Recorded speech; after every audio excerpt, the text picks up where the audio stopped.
In this video, I will show you step by step how you can fix unable to turn off the live photo setting on your iPhone. So first of all, if I just head over to my camera, what you will now notice is if I click on the live photo option to turn off, this will now mean that it's turned off. But then if you go back and then go back onto your camera, what you will notice is that live photo has turned back on again.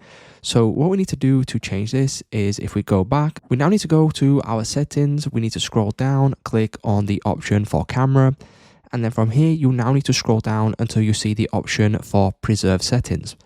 Click on this, and then if you scroll to the bottom, you will now see an option for live photo. What this will essentially do is if we enable this, if we now turn off live photo, every time you then close your camera and then reopen the camera, this setting will then be saved and it won't actually turn it back on without you enabling it yourself. So it's just as simple, guys. That's how you can fix unable to turn off live photo on iPhone.